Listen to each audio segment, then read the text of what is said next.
오랜만에 영상을 한번 보시도록 하겠습니다. 밥 한 번 사준 선배에겐, 형 고마워. 매일 밥 해주신 엄마에겐, 우리나 좀. 여자친구 생일엔, 축하해. 부모님 생신엔, 엄마 생일이었어? 5분 기다려준 동료에겐, 죄송합니다. 늦었습니다. 평생을 기다려준 부모에겐, 왜 나왔어? 부모님께 이런 말 해본 적 있나요? 고마워요, 엄마. 말 한마디가 효도입니다.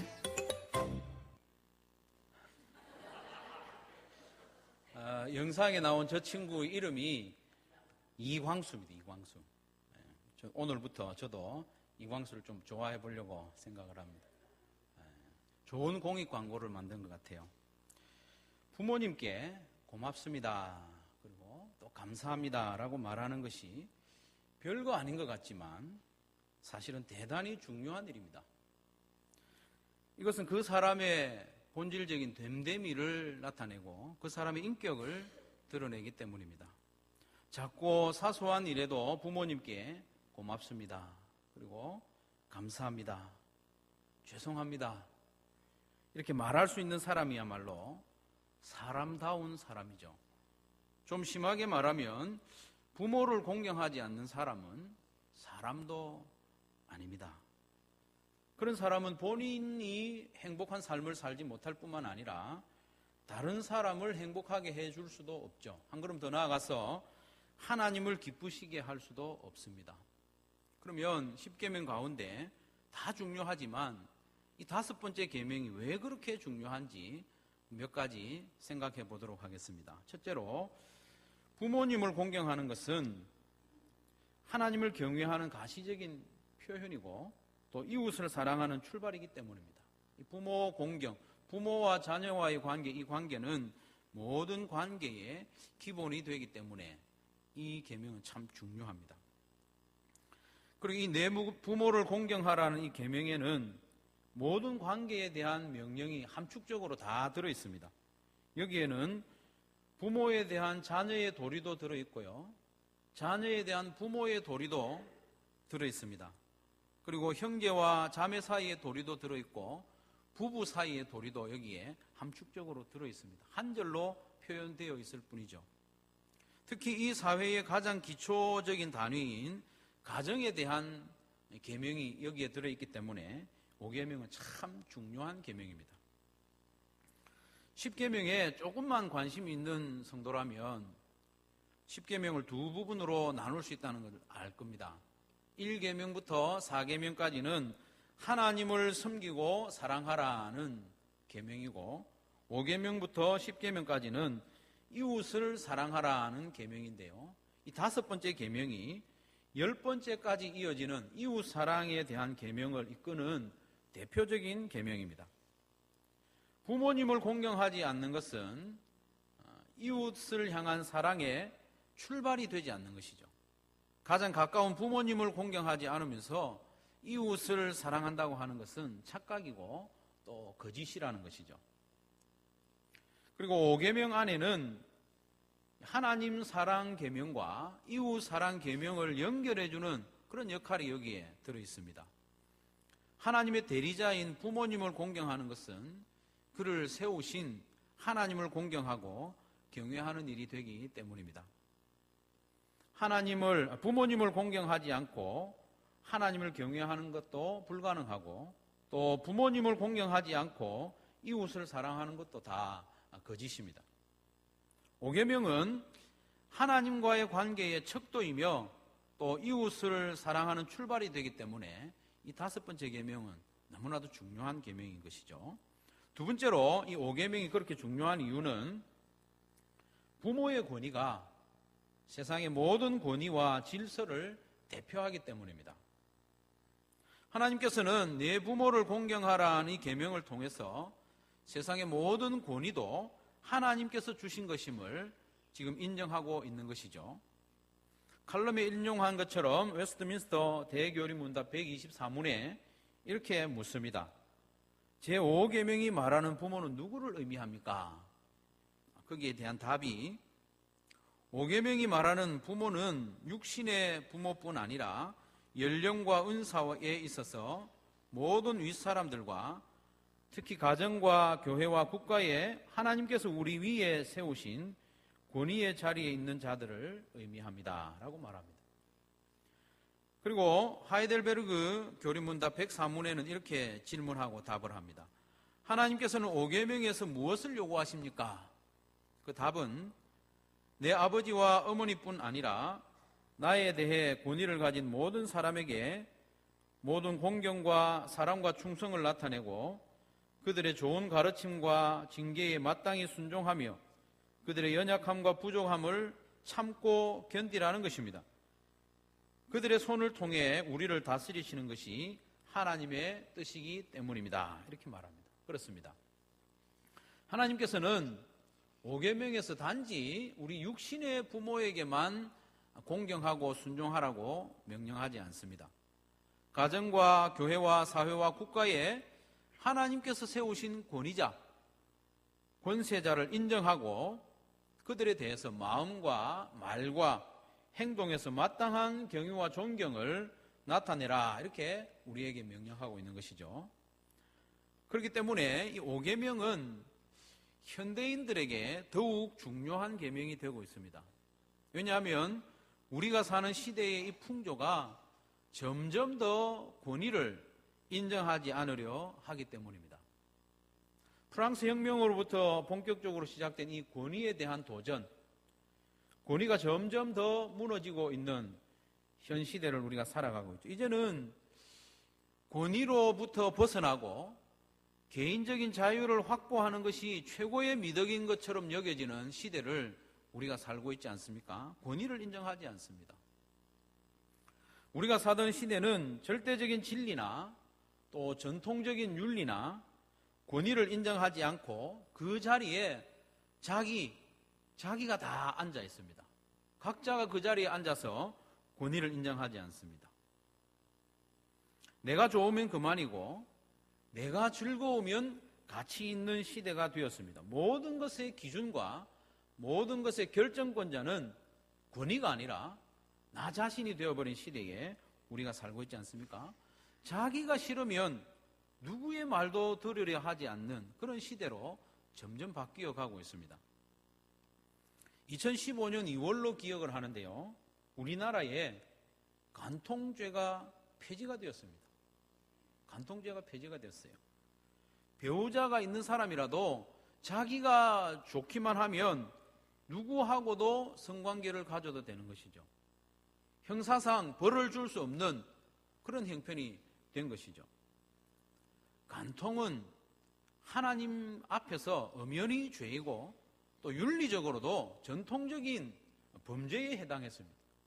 그런데 헌법재판소에서 9명이 투표를 했는데 7명이 그건 죄가 아니다 이렇게 하는 시대에 우리가 살게 된 것이죠. 뭐라고 이야기하는가 하면 개인적인 일에 국가가 관여하는 것은 옳지 않다 이렇게 하면서 간통죄를 폐지를 시켰습니다. 어떻게 그것이 개인적인 일입니까?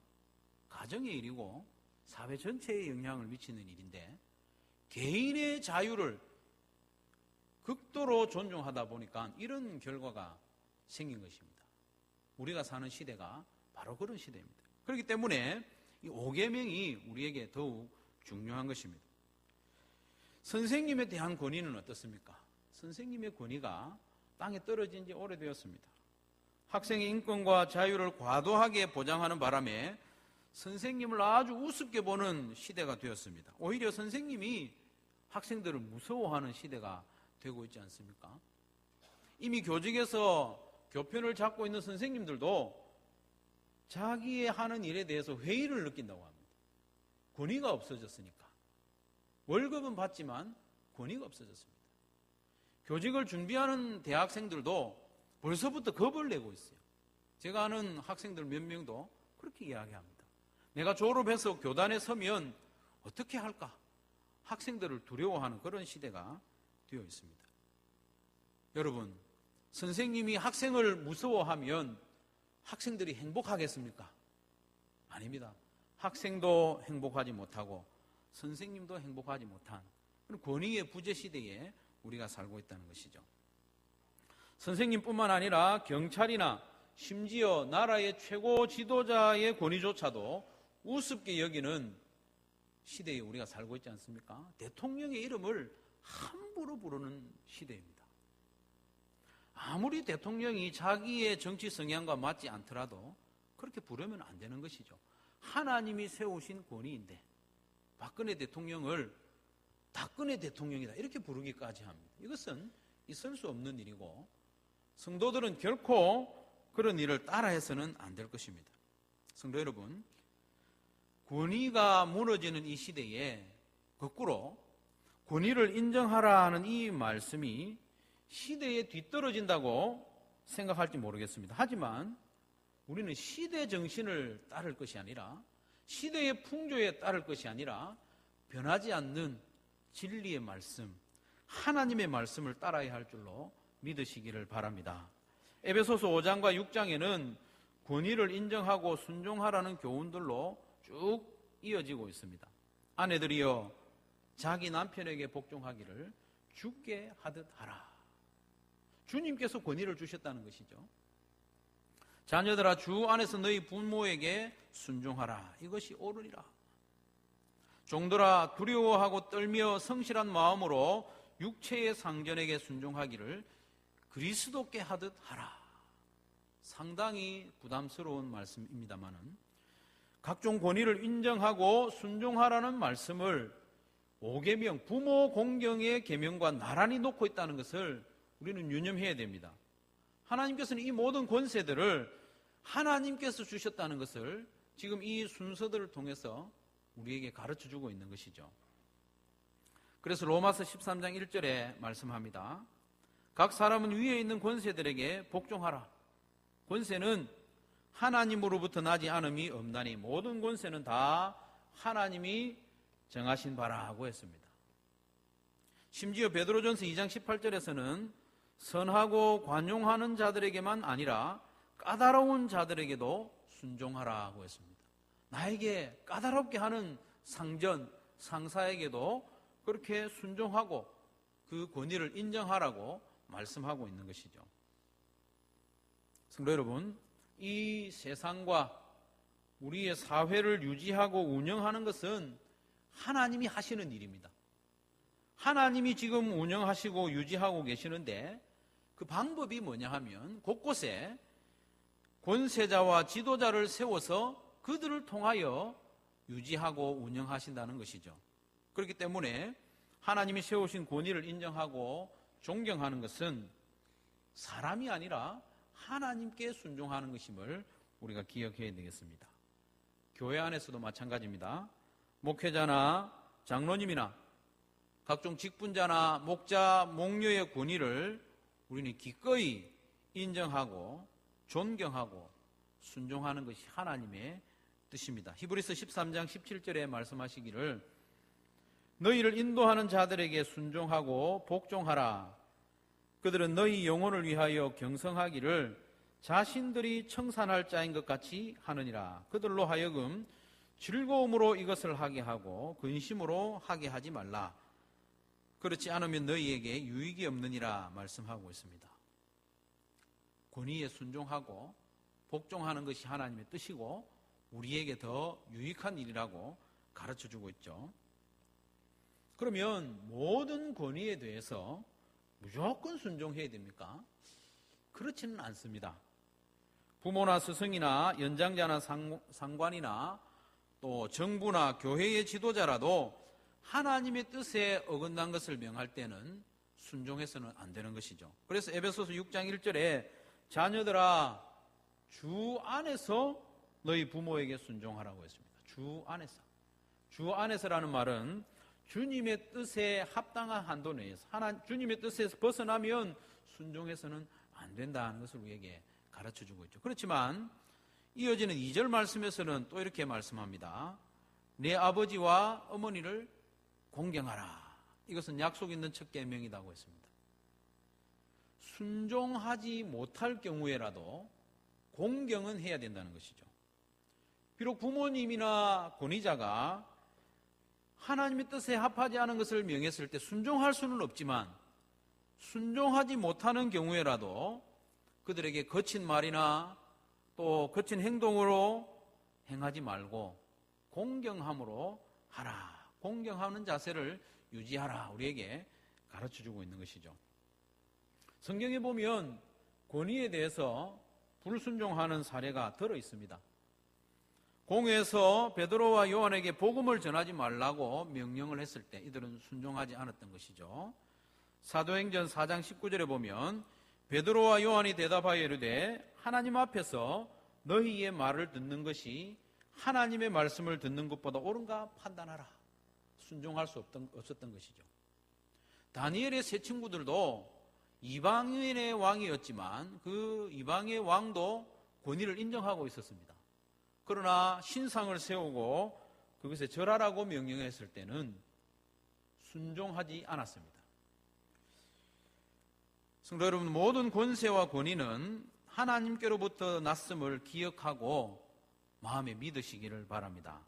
하나님께서는 그들을 통해 세상을 지금도 다스리시고 유지하고 있기 때문에 그 권위의 대표자인 부모를 공경하는 것은, 이 5계명에 순종하는 것은 너무나도 중요한 것이죠. 5계명이 중요한 세 번째 이유는 이 부모 공경을 통해서 창조 질서의 회복을 맛볼 수 있기 때문입니다. 너무 비약했다 이렇게 생각할지 모르지만 이것은 사실입니다, 여러분. 황당한 이야기가 아니고 하나님의 말씀이죠. 아담과 하와가 선악과를 따먹게 된 근본 동기가 뭡니까? 그것은 위에 있는 권위를 인정하기 싫었기 때문입니다. 아담과 하와는 하나님께서 만드신 피조물이죠. 피조물로서 자기들 위에 있는 창조주 하나님, 그 하나님의 권위를 인정하기 싫었어요. 그래서 하나님과 같이 되려고 선악과를 따먹었습니다. 그 후로 아담의 후손들은 태어날 때부터 본능적으로 다른 사람의 권위를 인정하기 싫어합니다. 그렇지 않습니까?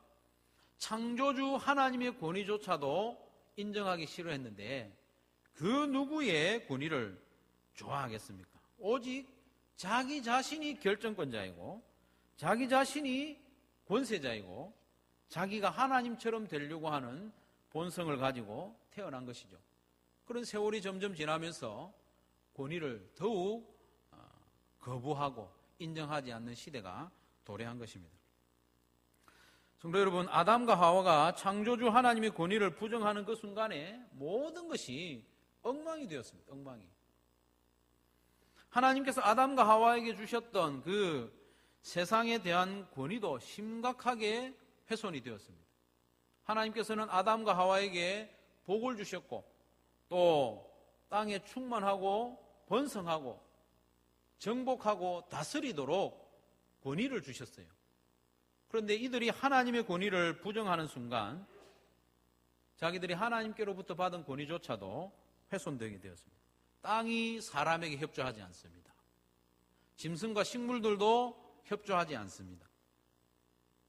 또한 그렇게도 사랑하는 그런 관계가 망가져서 서로 원망하는 관계가 된 것이죠.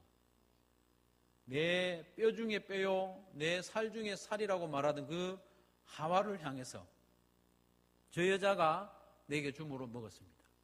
저 여자 때문에 내가 죄를 지었습니다. 원망하게 되었고 또 형제를 돌로 쳐 죽이는 그런 사건도 일어나게 된 것이죠. 하나님의 권위를 인정하지 않으니까 하나님께서 처음 만드신 모든 창조의 질서와 관계가 다 망가지게 된 것이죠. 그런 상황에서 이스라엘 백성들을 애굽에서 건져내시고 그들에게 명령하시기를 내 부모를 공경하라 말씀하셨습니다. 내 부모를 공경하라. 부모를 공경함으로써 하나님이 세우신 권위를 다시 인정하게 되는 것입니다. 하나님의 권위를 인정하게 되고 부모를 공경함으로써 다시 이웃을 향한 사랑의 계명들을 하나씩 하나씩 지켜나갈 수 있게 하신 것이죠. 그로 말미암아 하나님께서는 처음 천지를 창조하셨을 때의 그 질서와 아름다운 관계를 맛보도록 허락하신 것입니다. 하나님께서 만드신 창조의 질서는 권위와 사랑의 관계였습니다. 하나님을 창조주로 온전히 인정하며 또 하나님을 경외하고 이웃을 자기의 몸처럼 사랑하며 하나님께서 주신 권위로 세상을 다스리는 그 관계가 처음 창조하셨을 때의 그 권위와 관계였죠. 그 질서와 권위를 회복하는 것이 바로 구원입니다. 구원이 다른 것이 아니고 하나님이 처음 창조하셨을 때 그 관계와 권위를 회복하는 것이 구원이죠. 그래서 하나님께서는 네 부모를 공경하라는 이 5계명에 순종할 때에 우리가 그 아름답고 행복한 관계와 권위의 관계를 맛을 볼 수 있게 되는 것입니다. 그러니 얼마나 큰 복입니까? 그래서 오늘 설교의 제목을 좀 거창하지만 세상을 살리는 5계명 이렇게 정해보았습니다. 성도 여러분, 부모를 공경하라는 이 계명에 순종하는 것은 단순히 10가지 계명 중에 하나 10분의 1을 지키는 정도가 아닙니다. 하나님께서 천지를 창조하실 때 만드신 그 관계를 맛보는 것입니다. 하나님께서 우리에게 주시는 구원의 은혜를 더 깊이 맛보는 것이 이 5계명을 지킬 때 가능하다는 것입니다. 그러면 오늘 이 말씀을 우리의 삶에 어떻게 적용할 수 있겠습니까? 부모님을 공경하는 것은 단지 육신의 부모를 공경하는 것이 아니라고 했습니다. 하나님께서 세우신 모든 권위에 순종하는 것이라고 했고, 부모님을 공경하는 것은 내 가정 안에서만의 일이 아니라 세상을 살리고 창조 질서를 회복시키는 위대한 일이라고 말씀드렸습니다. 하지만 그 출발은 역시 육신의 부모님을 공경하는 데서부터 시작해야 합니다. 육신의 부모님을 공경하지 않고서는 한 걸음도 우리가 더 앞으로 나갈 수 없기 때문이죠. 육신의 부모님을 공경하지 않는 사람이 다른 권위를 인정하는 것은 기대할 수 없습니다. 그렇지 않습니까? 육신의 부모를 공경하지 않는데 선생님의 권위를 인정하고 직장 상사의 권위를 인정하고 또 교회의 어른들에 대하여 권위를 인정하기를 기대할 수 없는 것이죠. 육신의 부모님을 공경하지 않는 사람이 그 누구를 사랑할 수 있겠습니까? 6계명, 7계명, 8계명, 9계명, 10계명을 지키기를 기대할 수 없는 것이죠. 그래서 우리가 앞에서 보았던 영상을 다시 기억하면 좋겠습니다. 작은 일, 사소한 일에 부모님께 감사합니다, 고맙습니다, 죄송합니다, 그렇게 인사하는 성도들이 되시기를 바랍니다. 이것이 작은 일 같지만 부모 공경의 시작입니다. 말도 더욱 공손하게 하시고 좀 더 자주 찾아뵙고 연락하고, 특별히 부모의 연약한 부분이 있습니다. 연약한 부분, 부모의 부족한 부분, 그것을 인내하며 감당하라고 우리 믿음의 선배들이 우리에게 교훈하고 있지 않습니까? 그리고는 눈을 좀 더 넓게 뜨고 내가 존중하고 순종해야 할 권위자가 누구인지 살펴보시고, 내가 실제로 그들에 대하여 권위를 인정하고 순종하고 있는지 자신의 삶 또한 돌아보면서 조금씩 하나님 세우신 권위를 더 인정하는 삶을 살아가야 하는 것이죠. 그리고 내 부모를 공경하라는 이 계명은 자녀들에게만 주신 것이 아니라고 앞에서 말씀드렸지 않습니까? 이 계명은 부모들에게도 주신 계명입니다. 자녀들이 부모를 공경하도록 가르치라는 계명이 여기에 들어있는 것이죠. 그래서 에베소서 6장 4절에 보면 부모 공경에 대한 말씀 다음에 이렇게 말씀하십니다. 또 아비들아, 너희 자녀를 노엽게 하지 말고 오직 주의 교양과 훈계로 양육하라. 부모를 공경하고 또 주 안에서 부모에게 순종하도록 말씀하신 후에 그것을 가르치라고 부모에게 당부하고 있는 것이죠. 잠언 22장 6절에도 말씀하시기를 마땅히 행할 길을 아이에게 가르치라. 가르쳐야 하는 것이죠. 부모를 공경하고 하나님을 경외하도록 가르쳐야 하는 것이죠. 그리하면 늙어도 그것을 떠나지 아니하리라. 가르치지 않는 것은 직무유기입니다. 자녀를 사랑하지 않는 것이죠. 부모들은 자녀들에게 부모 공경을 가르쳐야 됩니다. 내가 공경을 받겠다는 욕심에서가 아니라 자녀를 사랑한다면 그것을 가르쳐야 하는 것이죠. 어떻게 가르쳐야 되는가 하면 우선 우리는 모범을 보임으로 부모 공경을 가르쳐야 됩니다. 내 육신의 부모에게 힘써 공경하고 순종하면서 그것을 모범으로 자녀에게 가르쳐야 되죠. 육신의 부모님이 계시지 않다면 다른 권위자들에게 잘 순종하고 공경하는 모습을 보여주면서 모범을 보여야 됩니다. 부모는 권위를 인정하지 않으면서 자녀들이 부모에게 공경하기를 기대하는 것은 모순이지 않습니까? 요즘 아이들이 권위를 인정하지 않는 것은 모두 부모님의 탓인 것 같아요. 부모님이 학교에 찾아가서 선생님에게 난동을 부리는데 어떻게 그 자녀가 선생님의 권위를 인정할 수 있겠습니까? 그리고 참 안타깝겠지만 비록 내가 모범을 보이지 못한 경우에라도 말이라도 해서 자녀들을 가르쳐야 됩니다. 하나님의 말씀을 권위로 가지고 말로라도 가르쳐야 됩니다. 때로는 채찍으로 부모를 공경하고 또 권세자들을 공경하도록 우리는 가르쳐야 됩니다. 가르치지 않으면 자녀들은 그 길을 속히 떠나게 되는 것이죠. 그래야 우리 자녀들이 하나님의 복을 받습니다. 부모를 공경하는 자들에게는 특별히 약속을 하고 있습니다. 상 주시겠다고 약속하고 있죠. 잘 되고 장수하는 복을 주시겠다고 약속합니다. 놀라운 일 아닙니까? 부모를 공경하는 자들은 실제로 이런 복을 받습니다. 개인에게 주시는 복일 뿐만 아니라 가정에 대한 복이죠. 가정에 대한 복. 부모를 공경하는 가문, 부모의 권위를 존중하는 가문은 오랫동안 지속됩니다. 그리고 권위를 존중하고 권위를 공경하는 사회와 국가도 또한 오래 지속됩니다. 대단히 중요한 교훈인데요. 권위를 존중하지 않고 또 공경하지 않는 가정은 곧 깨어집니다. 깨어집니다. 권위를 무시하는 사회도 얼마 가지 못해서 망하게 됩니다. 그래서 권위를 인정하고 부모를 공경하는 자는 장수한다는 그런 복을 약속해 주신 것이죠. 그런데 현대인들이 이 5계명을 지키는 데는 참 치명적인 약점이 있습니다. 그게 뭐냐 하면 부모와 자녀가 얼굴을 맞대고 대화하는 시간이 턱없이 부족하다는 것입니다. 미국의 통계입니다마는 부모와 자녀가 얼굴을 맞대고 대화하는 시간이 하루에 38초에 불과하답니다. 저는 잘못 본 줄 알았어요. 38분인가 싶어서 다시 보았는데 38초라, 38초. 우리나라의 사정도 크게 다르지 않으리라고 생각합니다. 여러분 38초. 이 정도의 시간으로는 부모를 공경할 수도 없고 부모를 공경하라고 가르칠 수도 없습니다. 부모와 자녀 쌍방이 자기의 시간 사용을 점검해 보아야 됩니다. 도대체 무엇을 하느라고 시간을 내지 못하는지 자기 시간 사용을 점검하고 이 귀한 계명을 지키고 가르치는데 더 시간을 내야 하는 것이죠.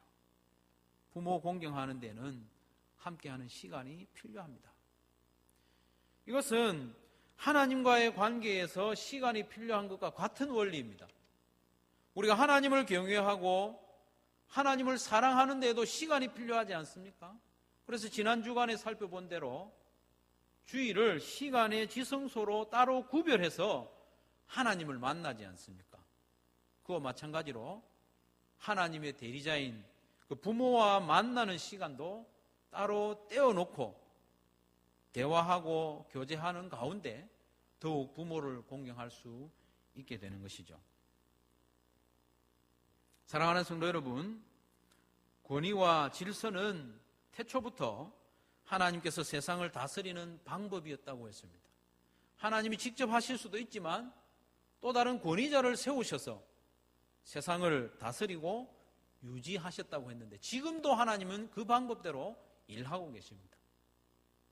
우리의 가정과 교회와 사회와 국가에 하나님이 세우신 권위자들을 통해서 이 사회가 유지되도록 하고 있습니다. 그 가운데 가장 대표적인 권위가 누군가 하면 부모라는 것이죠. 그렇기 때문에 하나님의 권위에 순종하는 첫걸음은 부모의 권위를 인정하고 부모를 공경하는 데 있는 것입니다. 우리가 부모님을 잘 공경할 때에 받는 축복이 무엇입니까? 하나님이 태초에 천지를 창조하셨을 때 그 권위와 질서의 관계를 맛볼 수 있는 것입니다. 사랑하는 성도 여러분, 권위가 정말 땅에 다 떨어진 이 시대에 맞지 않는 이야기지만 하나님의 말씀으로 권합니다. 권위를 인정하시고 특별히 부모의 권위를 인정하심으로 하나님께서 약속하신 이 은혜와 복을 받아 누리는 저와 여러분 되시기를 주님의 이름으로 축원합니다.